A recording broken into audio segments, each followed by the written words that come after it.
Welcome to the Benzo Free Podcast, your home for an honest, straightforward, and personal discussion about anti-anxiety drugs, their effects, and how to deal with dependence and withdrawal.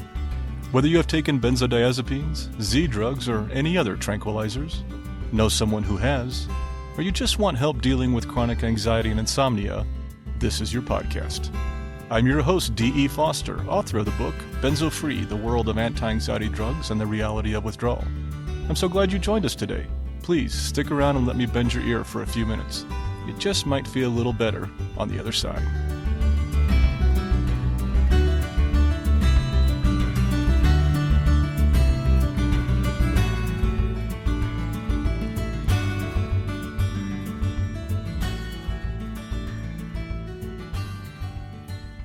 Hello there, this is Dee, and welcome to episode 51 of the Benzo Free Podcast. Yes, it's the first of our next 50 episodes, and the first of the new year of 2020. Can you believe it? It's 2020. Damn, I feel old. But I'm also excited about what's to come. First off, it's great to be back talking with you today. I missed you. I really did. And thank you for your patience as I took a bit of time off. The flu wiped me out pretty good, along with my wife, Shanna, much as it has with a few of you who I've emailed with over the holiday. I'm still gaining my strength back and have a lingering cough, but I promise I'll edit out most of that coughing from the recording so you won't hear it today.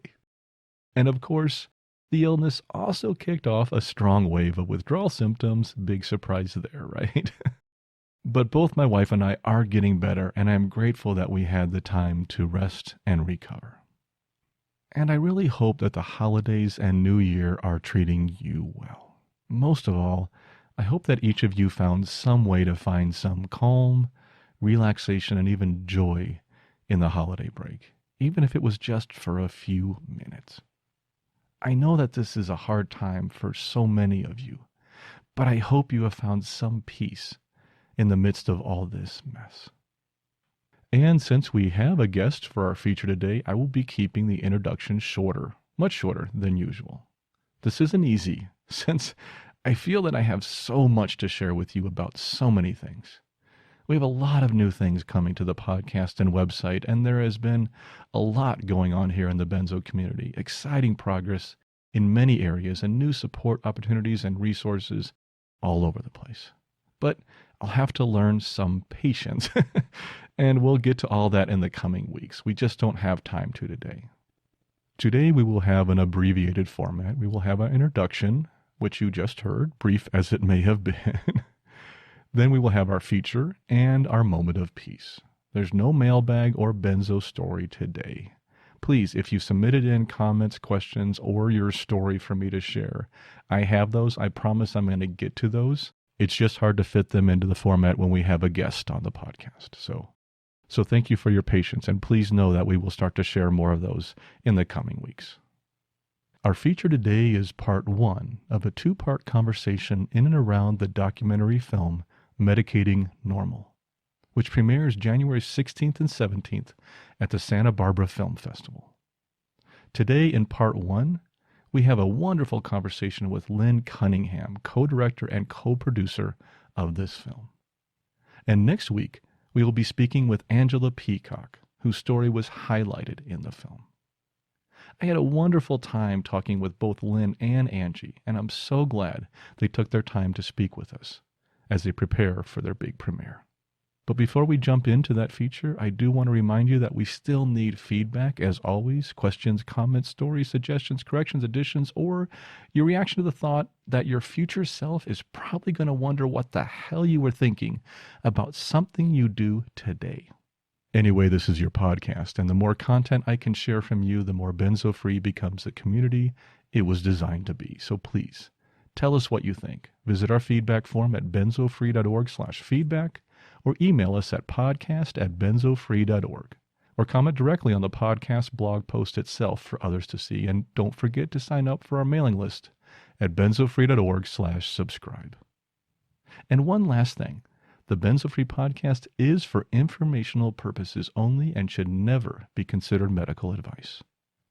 And if you are listening to this podcast on one of our providers, please leave feedback on that carrier. This does help new listeners find us. Okay, no more delay. Let's move on to our feature. As I mentioned in our introduction, today is part one of our two-part series leading up to the January premiere of the new documentary feature, Medicating Normal, which will take place on January 16th and 17th at the Santa Barbara Film Festival. Today I have the pleasure of sharing my conversation with Lynn Cunningham, who co-directed and co-produced the film along with Wendy Ratcliffe. And next week, we will have a conversation with Angela Peacock, whose story was highlighted in the film and has done amazing work in the psychiatric drug awareness community for many years now. I could have talked with both of these ladies for hours. So many topics, so little time. I hope I have a chance to follow up with them on the podcast again in the coming months. But enough of that. Let me tell you a bit about the film. Combining cinema verite and investigative journalism, Medicating Normal follows the journeys of four diverse Americans who were given prescription psychiatric drugs to help with anxiety, depression, sleeplessness, focus, and trauma. This film reveals the untold story of what can happen when profit-driven medicine intersects with human beings in distress. I had a chance to see this film at a private screening here in Colorado a couple of months ago, and I was impressed. The personal stories intertwined naturally with the expert testimony shown in the film and provided a very powerful message, which is hard to ignore. I look forward to seeing it again when it comes back in town. If you get a chance to see it, please do so. I've added a link to the film's website, medicatingnormal.com, in our resources section, and you can also find a link in our show notes. Our guest today is Lynn Cunningham, co-director and co-producer of the film. Lynn began editing films in the late 1980s and 1990s for PBS, Middlemarch Films, Michael Blackwood, and the History Channel. Her editing credits include Walter Reuther and the Rise of the Auto Workers Union, a 1-hour documentary for American Experience, Behind the Scenes, a children's series about the arts for PBS, as well as Buddha, Body on the Edge of Crisis, Tadeo Ando, and Mel Bachner, Thought Made Visible.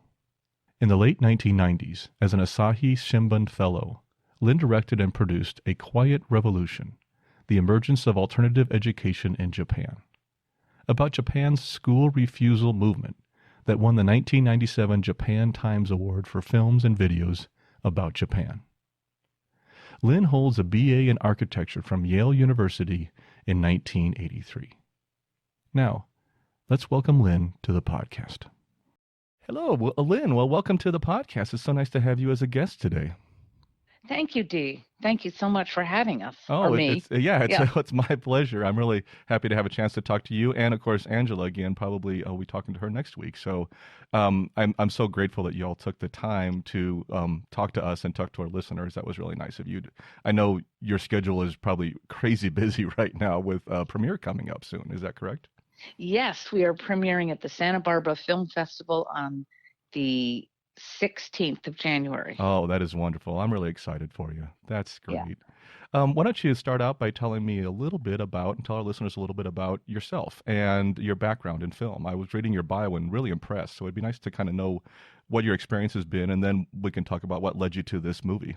Let's see, in my background in film started, I was an editor in New York City in the mid 80s and 90s, and worked on lots of PBS type programs like American Experience and art, mostly art and architecture. Okay. And so I started out as an editor, and then I actually produced and directed a piece, won an Asahi Shimbun Fellowship, which is in the late 80s and mid 90s, went over there and studied the concept of individuality and creativity, and that led to a film about a group of kids who refused to go to school in Japan.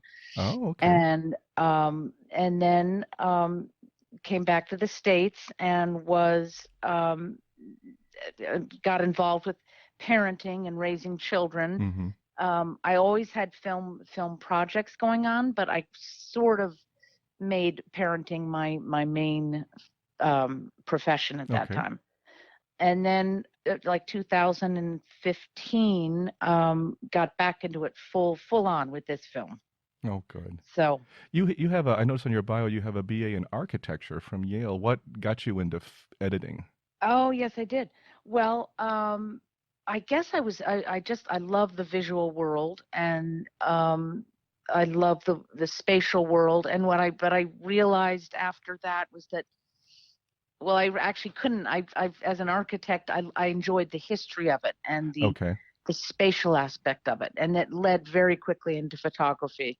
And I always tell people, if you don't know what you want to do, it's like a process of elimination. Yes. Try it, take what you want from it, and then move in the direction of what you love. You know, I love that. Yeah, my wife's brother gave her advice at the beginning and would say, when you go to college at first, take tons of 101 classes and then Yeah, eliminate the exactly. things you don't want to do and you'll figure it Yes, out. yes. And I know. always just try stuff. So I Exactly. mean, Yeah. I still love architecture, but Oh, that's great. yeah. So Yeah, don't worry. I'm 54 and I'm now starting a podcast career. So it's like, and exactly, you know, I was a exactly. screenwriter and I did database work for years, and you know, I'm kind of nomadic in my career choices. So, yeah, I'm still enjoying trying new things, and I don't think it ever has to end if you don't want it to. Exactly, Yeah. exactly. Well, let's talk about the film a little bit. What interested you in this project? What started you on working on Medicating Normal, and where did the ideas come from? I know you're the co-director and producer along with Wendy Ratcliffe. Is that correct? That's correct. Okay. And so, how did you get involved? Was it your idea originally? Where did it all start from? Um, well, it wasn't an idea for a film at first. It was very personal, Okay. and it was. I had a beloved family member who was very a scholar, athlete, and very successful, great writer. And she, in her right after graduating from college, she sort of had a bad patch. And when I say that, anyway, she went through a bad period of time, and Okay. she was diagnosed with one thing, with depression, and it morphed. The Oh, diagnosis started to morph and started to change, and yeah. she became medicated. And it was, our family, her family is my husband's side. She saw the very best psychiatrist, and at first, we did not question her treatment at all. It was just we were watching sort of the um a cognitive decline, Mm-hmm. nothing. We were told that she had a chemical imbalance, that that she would have to be on the drugs for the rest of her life, and that it was genetic, and that anyway, by the time I really started taking notice, she was on more than 10 drugs, and that Wow. it just was disturbing that. And the diagnoses kept changing slightly and morphing, and the drugs stayed the same, and yet they were added to with new ones. And I just did nothing. If you really thought about it, it didn't make sense to me. So Yeah. it was, just, here I am trying to comfort this beloved person, and I felt disingenuous, and I felt I've really got to read up on what she's going through. Mm-hmm. So that's when I discovered Robert Whitaker's Anatomy of an Epidemic, Right. and it opened up a whole new world about just referencing things that we'd been told, and his sort of weaving together, and I would say scrupulous research, Mm-hmm. more than any that I'd ever come across, into the trials, the unpublished trials, and all that. And it really made me aware that maybe it made me question what it was that she'd been going through, and how she'd been treating. So Yeah. I just, one book led to another, and my beloved longtime friend Wendy, who was actually not even in the film world, but more of an activist and um, a maverick type personality. Mm-hmm. She read the book. Then Robert Whitaker had a film festival, a Mad in America film festival up in Boston, Right. and I remember Wendy was living up there at the time. I went up. We went to that festival together. We met Laura Delano, who, there's a funny story. Oh, yeah. Laura had known our family a long time ago, Okay. and but anyway, so we just one thing led to another, and Wendy and I just we couldn't believe it. I mean, all the people that were close to us in our life, in our lives, were not really in the world of psychiatry, Right. and it was it was just an untold story that we felt had to be told. Yes. I totally agree. That's what's so nice that I love this whole community of different the psychiatric drug, community of noticing this problem of the over medication and how many people have taken so many different paths on it, like, the filmmaking aspect. And so you decided to go that direction. Is that mostly because of your background when you realized this cause and got tied in with Wendy? Yes, I feel we felt we just needed to get the word out and to get the word out to as many people as possible. And well, we weren't sure that it was a film at first. I guess we were in the back of our minds, Hmm. but we set off to talk to as many people as possible. And I think put ads on some of the support groups. We put ads Yeah. saying, we're making a film, please contact us if about your experience on some of these psychiatric drugs. I mean, we barely even knew what the class of drugs named we barely knew Oh, what I know. benzodiazepines meant. I Yes. mean, all the different classes of psychiatric drugs, it was a huge education for us. Same, yeah, same here. I think all of us have gone through that. Most of us, started from knowing so little, and so what else do you do but learn about what's causing this? And so, how did you then put your team together and start the film rolling? Well, let's see, how did the film the first it took a long time to even find our characters. We interviewed more Right. than 100 people. I Oh mean, my really, gosh. between the two of us, we because so many people, the floodgates open when we put this sort of notification and ad out on the internet. Yeah. So many people wrote back. I mean, it just astonished us. So we our education began by talking to people. Then we would go meet people in various parts of the country, and the range of socioeconomic, the range of Uh-huh. age. I mean, it just covered so many different people and situations, and so that first of all it was talking to people, then it was trying to narrow down the group of people that we thought. Then we were like, well, we have to do this, and then how to Yeah. find the people who would be our subjects in the film. And we tried to reflect the geographic Hmm. reality of this situation. We wanted mostly to show that it is a problem that begins a lot when people are younger, like the fact Okay. that one of our characters, well, a lot of people that we spoke to were in college, and their mental health Yeah. counseling centers prescribed the drugs. We wanted that reflected. Um, so then we ended up finding our lineup of people who were really able to tell the story in a way that was comprehensive Hmm. and believable. Okay. um yeah, so it just one thing led to another, and we had so many people who could have been the subjects of the film. We just had to choose a group that complemented one another and that showed the diversity. So you got the stories in place, and so then I know you brought in a lot of wonderful experts. And I had a chance Right. to see the film. And it was amazing the people you had on that and how it was well, they were integrated. How did you reach out to these people, and how did you get their interest in being part of this film? Let's see, how did we do it? We just wrote and just said, we are making this film. Would you have time to speak with us? We did do pre-interviews. We met them and we talked to them, and then at some point we asked, would you be willing to be in the film?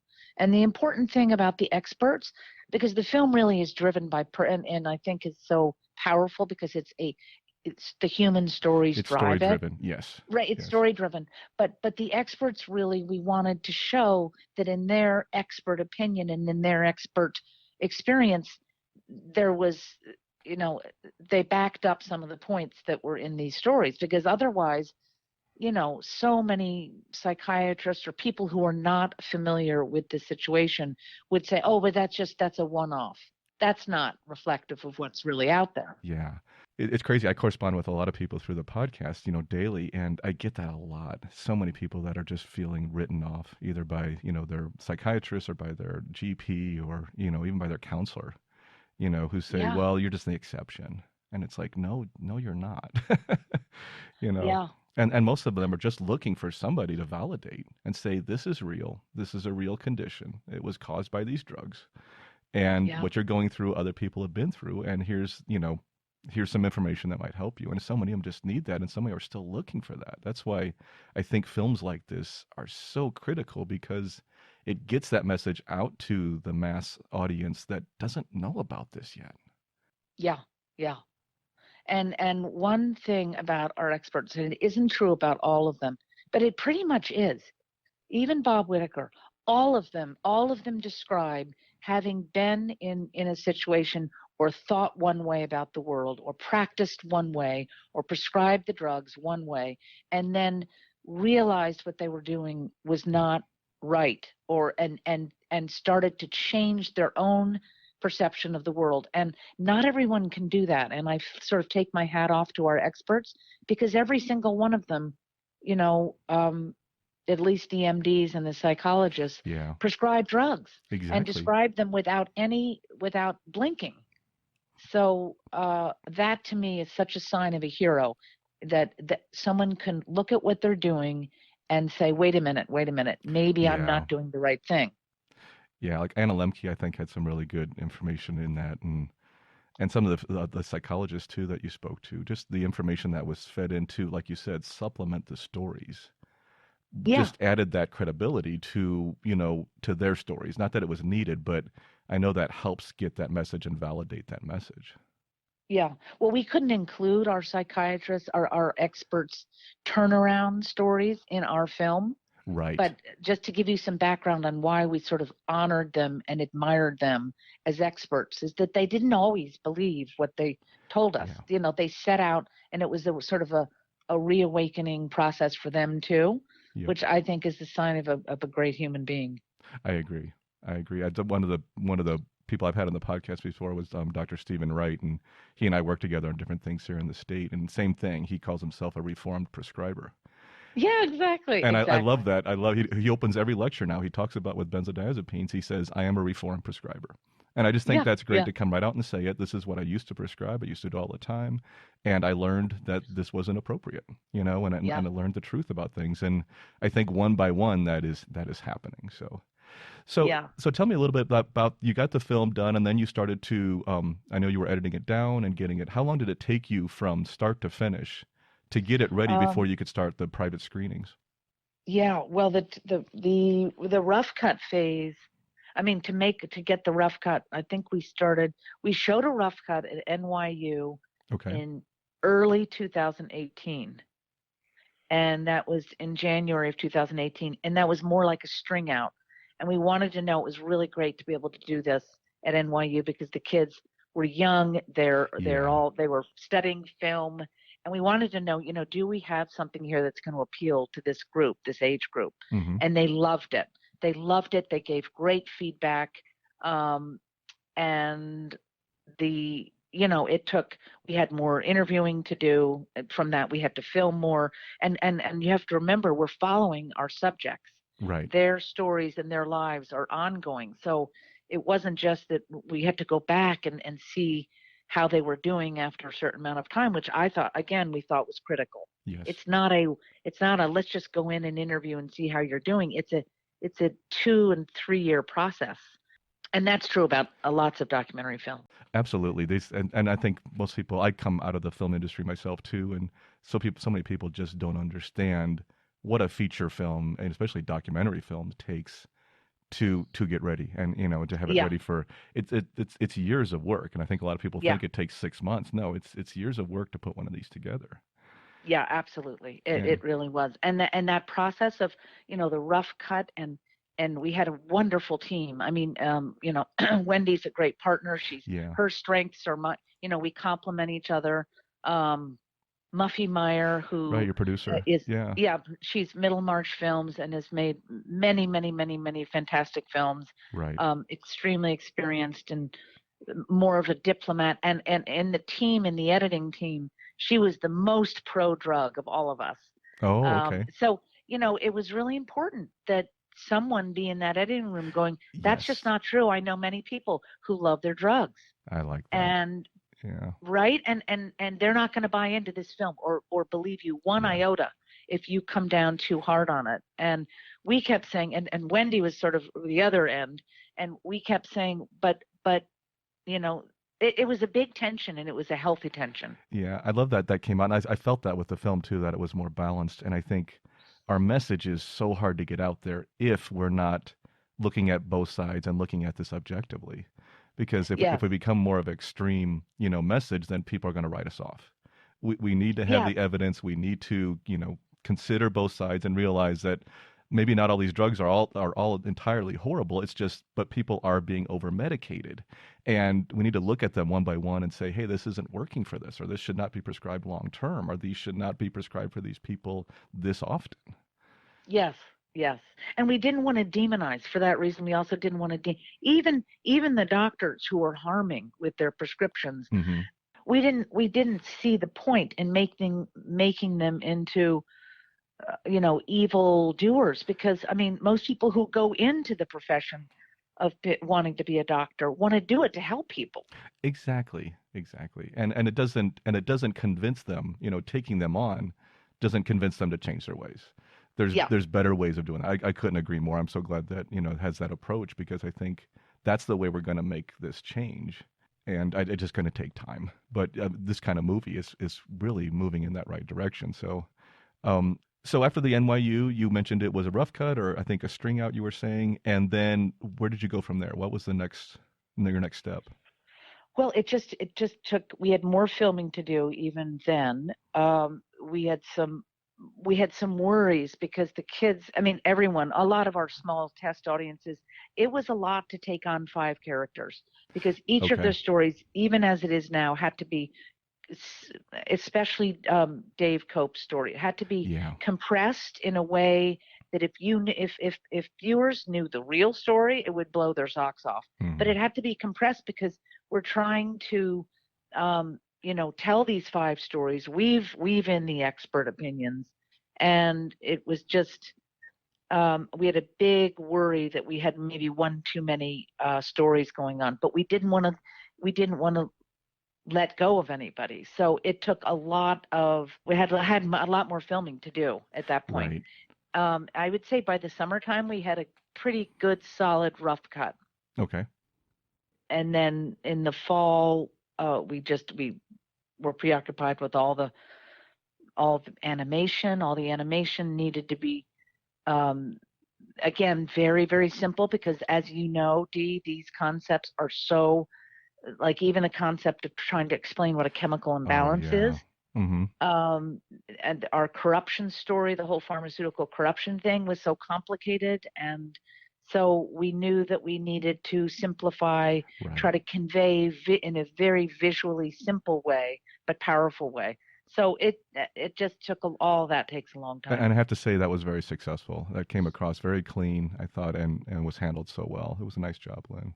Oh, thank you. Yeah, Thank you. I really enjoyed that. So because that Yeah. is a big complicated part, and I know some people have done some YouTube videos and other things here and there that have tried to explain it. Some of them have done a nice job, but it is a the truth is we still don't know all the different effects of these drugs on our systems, and we're still Yeah. learning things. I'm recently talking about the peripheral nervous systems and how those have been, affected in the mitochondria and stuff like that, that we're still figuring this out. And Yeah. so it's so hard for us to explain to people, we can explain the basics, the stuff we know, but there's still a lot we don't know. And it's such a That's hard, so true. yeah, it's such a hard thing to get through to them. So, Yeah, and in showing it to some psychiatrists recently, one hmm. one in particular said, this is a really good and powerful film, and but I have to say it makes me defensive, and it makes me Yeah, worry that you know why am I not responding to some of these intense human stories in a more accepting way? And I realize I am being defensive, so that when you show it to psychiatrists in particular, you've got to really say, look, we right. or because he said it is true that these, no one knows, it's exactly true, nobody knows what these drugs do, but at the moment, in this moment in history, in some cases it is the only thing we have. And he likened psychiatric drugs to a cudgel. It's a very blunt instrument, Yeah. but sometimes it works, and in desperate situations. So it's funny what you just said made me think of what he said. And Oh yeah, and I get that, and there's some logic to that. I mean, it's like with since I'm more focused on benzos, I know your film is focused on the entire psychiatric medicating community, which is wonderful. yeah, But on the benzodiazepine side, I mean, I'm not about banning them, and most of us aren't about banning. There are some needs, especially for oh alcohol yeah, detox, for even as a bridge drug, occasionally for extreme cases, it's still needed. It's just that it's so overprescribed and it's so easily prescribed, so especially by easily. GPs. Yeah, And that's creating so many problems. And so you're right, it's just trying to get that adjusted, to say, hey, this is not a first line defense drug for these conditions. But we right. seem to have become that way, you know. Oh, we've so become that way, and so many people. I mean, and for a long time there, and we don't really do it. We didn't really use it, but for a long time there, just we almost felt like this is an epidemic. This is Yeah. like the opioid epidemic, and it's being Absolutely. covered up that way. Yes. Yes. And it kind of and it's similar but it's also different. And that's the thing is we can, I think, learn some things from how opioids have now become more known, that problems have become more known, but we also need to differentiate ourselves because there's so much dependence associated with these drugs that aren't as effective with the opioids, where it's more addiction on that side. Oh, that's an interesting. We've gotten lots of feedback that, and Angie's helped us with so much with the sort of the community, the survivor community. Uh-huh. It's really, really important, and we had to learn this too. You can't. The word addict. Well, Yep. I know you know this. The word addiction really triggers people the wrong way, It and does. I had to learn it too. So we're both coming from, I mean, even though I was one that went through it, I too, yeah, when I started my book and did the podcast, I quickly learned, okay, there's certain terminologies I need to handle more sensitively, and accurately too. Because most of the time with benzodiazepines, it is not addiction. It yeah. is dependence, and it's important to make that differentiation, I think. Yes, yes, exactly. It is dependence, and um, the drug is addicting. The drug itself is addicting. It's not that the person taking it is a drug-seeking person. Right. So I don't know. It's really Well, and a lot of people who recover, especially from the benzodiazepines, aren't craving, which is so common from addiction. It's that we have severe symptomology based on the withdrawal. But yes, most of these people aren't craving, and they don't have like you said, they don't have the drug seeking, but they also don't have the craving for more drugs. It's this, incredible symptomology that kicks in when we try to reduce. yeah, yeah, yeah. Your body's saying, "I need that." Your body is saying, "Wait a minute, where was that?" Exactly. Yeah. Exactly. You're right. Well, your Yeah. body's off balance, is Oh, what it is, I totally. guess. Yeah. It's Yeah, it's made physical changes in your body. The physiology has changed. yeah, absolutely. But Oh, I'm so so sorry you had to go through all that oh well, too. thank you, thank you. I tell you though, it's I look at I wouldn't do this podcast if it wasn't for it, and I found something like you mentioned this film. If your family member hadn't gone through what they went through, probably wouldn't have happened. And for me, this podcast wouldn't have happened. So I do try to focus on the positive, and that I really enjoy what I'm doing now. Yeah, And I yeah. love this, and I found a new purpose in my life. So, I'm trying to focus on that and not on my ongoing symptoms that I still have today. So I try to put Oh, those in the yeah. background, but Yeah, that's a really good thing to think. Yeah. it That is. good comes of bad. Yes, exactly, exactly. Um, So you started doing some. This is where I know I got had the opportunity, and thank you so much for the invite. Had the opportunity to see one of the screenings, but you started doing these private screenings, and you did them for different audiences. I think some were, I know medical students were invited, psychiatric students. There were also some professionals you did in certain places. What was gained from that, and what feedback did you get during those different screenings? well, we wanted to see how, because to make a film like this, usually you know who your audience is, Yeah, but our audience is so broad. It's people that know nothing about the world at all because it just hasn't touched them. Then down to the prescribers who prescribe, who will be defensive.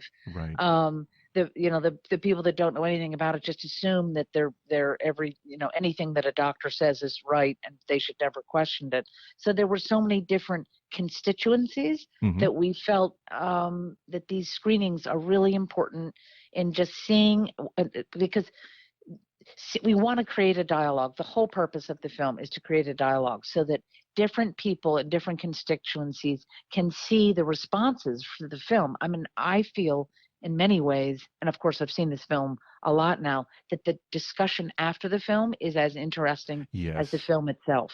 I felt that way Because, too. That was wonderful. yeah, and you hear from people, and people's experiences are so different, Right. and it becomes an entirely new thing, and it just extends the film, and so that was our purpose, and it is our purpose, and we want to keep doing it. And for instance, um, my husband has a company that for which he's just opened an Austin office, and in that we had a private screening for his employees. Primarily other people from the Austin region came, but one woman who's been working for him just stood up and, burst into tears and said, Mm. my coworkers are going to see a side of me that they've never known existed. And she eloquently told her story that nobody had known, and it Oh, had wow. had to do with benzos, and it wasn't just benzos. She was on she was Yeah. on many different drugs, and had really thought herself to be um, a crazy person who was never going to Wow. re-enter society. Oh, And yeah. anyway, the eloquence with which she shared this, and then in sharing it, her coworkers all learned something. So I think that there was there's such fear to share our stories, but then when we do, they help other people. What you were just saying, how you're helped by hearing other people's Right. stories. So Exactly. there's really, it's not just the film, it's people watching the film and responding to the film is just as important. But they have to be private. Unfortunately, we're in the film, as you Right. know, the film Yeah. festival And so these, circuit. yeah, I was So going to make that clear. These were all invite only private screenings, right, that you held. yeah, Okay. exactly. Yeah. And soon, I mean, our hope is, our dream is to have it available, to broadcast it would be wonderful. Mm-hmm. And then to have it available, our website now has the trailer, our film's trailer on it, but we will be um, listing our schedule of upcoming screenings for the festivals in different parts of the country. And we're also, if anybody's interested down the line in holding a screening or wanting Yeah. the film to come to their part of the world, we want them to sign up, and we will keep track of them and we'll be in contact with them. Yeah, let's talk about that a little bit. So the premiere is Santa Barbara Film Festival, right? And that's, you Yes, said January 16th, is that correct? yes, Okay. yes. And so that's at the festival. So anybody else that wants to go out there, I'm sure you'd be happy to have their company if they want to go and, be part of that and and go see that premiere and go to that film festival. Is that Oh, accurate? Yeah. absolutely. Yeah, it's 11 a.m. Okay, 11 a.m. on the and 16th. in the Metro One Theater in Santa Barbara. Okay, well, great. Yeah, I've been out to that film festival a couple times. I used to be I was on the board of the Vail Film Festival for 10 years and used Oh, to go to fun. different Yeah. film festivals. And I've been out to Santa Barbara's. They have a real nice film festival out there. It's great. So that's Okay. wonderful. And then once that happens, so now you're going to be looking at other screenings and also distribution, I'm sure. So you mentioned about how can people help. So I know one thing you were talking about just a second ago was people setting up a screening in their local town or local city. And so what does that look like and how do they go about that? They contact us through our website, which Okay. has our email address, medicatingnormal@gmail.com. Okay. And they um, just write as much as they can just send us any kind of email letting us know who they are, where they are, um, what group they feel would benefit from the film. Um, and we are so responsive. I mean, I'd go anywhere to show the film. I mean, I I know know. it's like you and your podcast. Yes. Um, so with the film, we are in the process of fundraising. There have been for outreach and education, Yeah. because we believe that the film is enriched by having kind of a panel there. Um, but not all films. I mean, I don't think the one in Boulder had a panel. No, there wasn't a Um, panel on that one, but it was mostly just audience questions. I think of yourself and Angela was there and a couple others. So yeah, and the people, sometimes the panel creates itself from an audience, which is right, wonderful. yeah, and that kind of did that time. So Yeah, and it did. But other places we feel, it would be great to get someone like Anna Lemke to come, and yes, she's totally willing to do that. oh good, And I think and we have screened at another university, um, and there was a pharmacology professor who was on that panel, and it was really interesting. I mean, I ended up having a great dialogue with him. I sent him Anatomy of an Epidemic as a thank you present. He promised to read it. oh good. um, yeah, so I just think that anybody who wants to start a dialogue in their community, would be so welcome to have the film help them do Oh, that. that's great. And you mentioned donations. So, as being a former filmmaker myself, I realize that the expenses that goes into doing a film, and it's ongoing. Just because the film is made doesn't mean the expenses have stopped. Promotion and distribution now can be quite costly. So, you're accepting donations to help out the film. Is that correct? Yes, we're accepting donations on our website. There's a Okay. button that says donate, and it's a PayPal. It's through PayPal, Oh, good. and it's hopefully very easy if people, but people, there's also an address to which people can send checks. Oh, good. Okay. So you got those But choices. there's so many ways to give to the film. If you can't give money, you can give your experience. Perfect. You can introduce us to someone who might want to show the film or be a Right. panelist. So there's so many different ways. That's really exciting, and I'm Oh, looking forward to hopefully it'll come back through our way again, and I can be involved with it. It comes back through Denver or Boulder. So well, yeah, and Colorado is such a forward-thinking state. I mean, yes, that there were so many. We had five different communities who were with wonderful screenings there, and their public health officials really wanting to make it and they are. and do a Yeah, yeah. there's a lot of great work being done out there, and I'm just so happy that so many people are being so active and making a difference. Oh yeah, me too. It's wonderful to be part of it in a small way. And one other thing I Uh wanted huh. to say, a lot of people say, or did in the beginning, or do very legitimately, why didn't you guys deal with some of the solutions? This we see, wow, what a big problem this is. Okay. Not just benzo, but all of the different drugs. And it is true. Our film does not necessarily provide solutions, except to say that we encourage people to ask questions, to do more homework, to really talk to their doctors, and then come back to their doctors with more, you know, Yeah.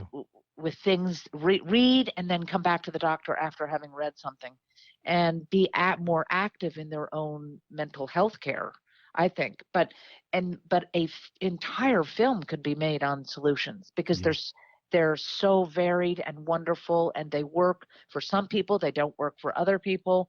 So I bet, I mean, that's a big thing that I wish we could have done with this, but we wanted to lay out the problem first. It would be so nice if this was simple. I know, you I know, know. it just isn't, and that's what makes it challenging, and that's why we're needed to. I think if it was simple, it would have been solved a long time ago. But Oh, I but it's agree. such a complex problem with so many different players, and we just got to take it one step at a time, and we're doing that. Yeah, We're getting there. So I was going to ask you. So yeah. from looking back on the film, especially from working with the people and their stories, what did you learn? What did you take away from this experience? I learned, I think that the problems and the sadnesses and the horrors out there in this world are, you can be completely out of touch with them if they're not Hmm. some way affecting you. And if you don't, and just because they're not affecting you doesn't mean they're not a reality. And so I was just happily going on in my life, not even aware Yeah. that this was an issue, and until my family members started going down the path. And if this is true about this realm of life, it's true about so many other realms. It's true about poverty. It's true about, things that many of us don't don't live and don't Yeah. experience directly. So I think I learned that we need to pay attention and learn and do our own reading and do our own, don't just assume or, you know what I mean? Educate. Self-education is, I think, the biggest thing I took away. Yeah, and then the other thing I learned is that and this is true about everything too. Nobody owns this. Nobody owns the Right. survivor community. Nobody owns the psychiatric provider community. Nobody owns, and nobody is right. And I think I that like there are all that. these fights that I've become aware of, all these Yes. polarizing fights I have that I too. find, and Yeah. I find them such a waste of time They to are. be dragging people down or calling them names. I know. And Especially amongst ourselves. Within this yeah, community of trying to raise awareness of psychiatric medications, we have inner fighting. It's like because you're not doing it the way I think we should, or vice versa. And I came across a lot of that too. And it's like yeah. we're all on the same page here. Let's figure this out. We can make this work together. Yeah, I completely agree. So I take my hat off to everybody and their perspective. We're Yes, all right. we are. Um, And I think this movie, yeah, along with so many other things that are being done in the different communities, are working towards that. And I think there's some great organizations that are doing that evidence based, working within the system and actually making changes. So yeah, I just want to thank you first of all so much for taking the time. I know you're busy with the premiere coming up, and I'm really excited for you. I wish when I heard about it, I was like going, oh, I really want to go out and make it to there. I'm just not going to be able to. oh, well, if you change your mind, we'd love it. Well, thank you so much. I do appreciate that. And we'll see. I never know. But I do want to remind everybody also next week we will have part 2 of this conversation, and that will be with Angela Peacock, who I know is also tied in with the movie, correct? Correct. And Angie is not only one of our 5 subjects, but since the film has been completed, she's taken on a role of helping us get it out there. She is she's so impressed us. Her ability to speak from her personal convictions and experiences, to be able to feel, to show the film with us Yeah. to an audience of people who don't either know anything about it um, or who've been through something similar. She can hug someone, she can argue with someone. I mean, it's just she is unbelievable, and she's now rented an RV, and no, she owns an RV. What am I talking about? And she's going around the country to um, as many places as she can, reaching out to people, raising awareness about the issues in the film. And you're going to have a great conversation with her. She is awesome. Well, thank you so much. Yeah, I really look forward to talking to her. And we were actually even talking about the RVs.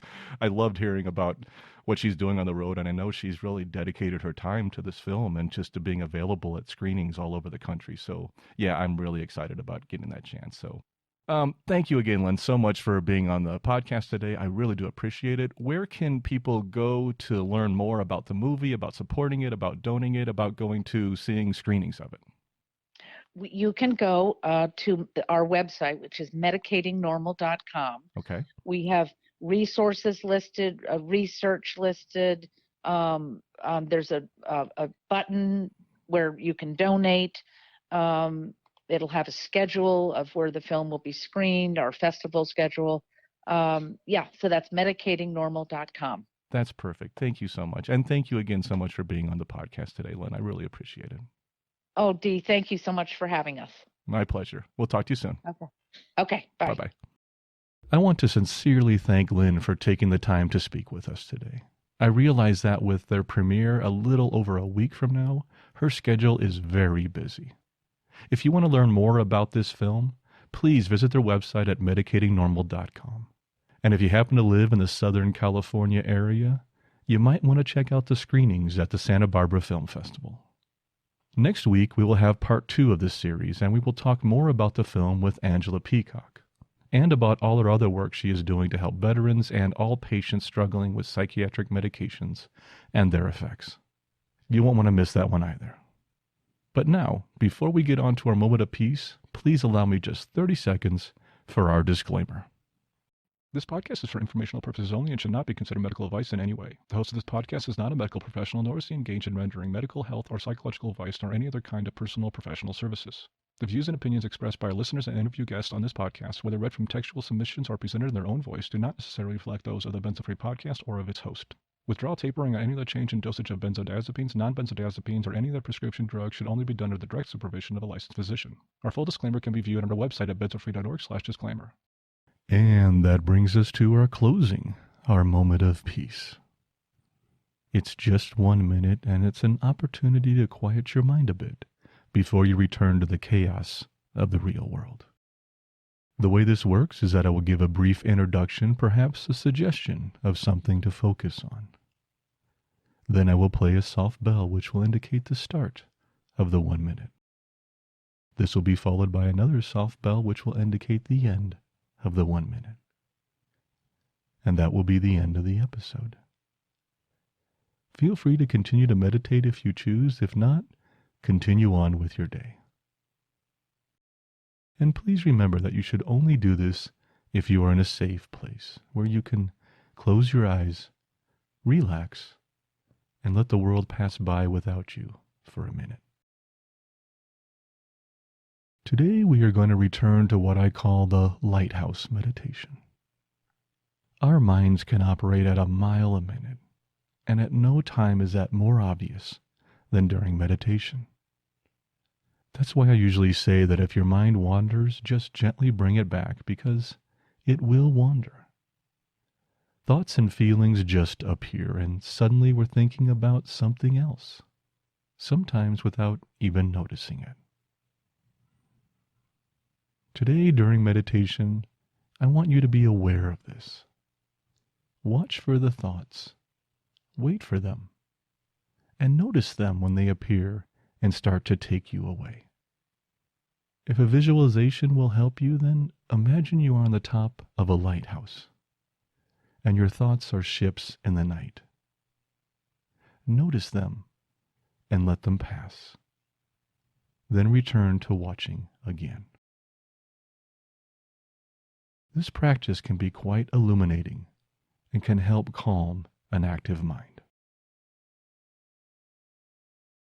So let's get started. Close your eyes and relax. Take a deep breath in.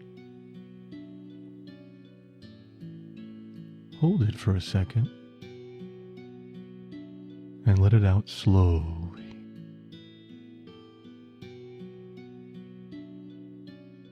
Let's do that again.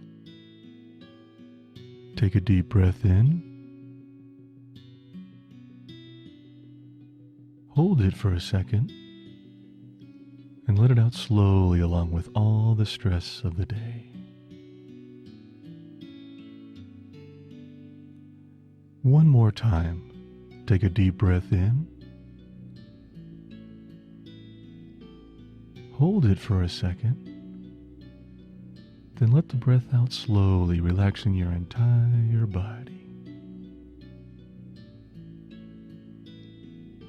Now just breathe slowly and naturally, and wait for the next thought to appear. When you have a thought, just notice it and let it pass. No judgment at all. And return to watching for the next one. Continue to do this for 1 minute.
Our next episode is episode 52, and it will be released next Wednesday.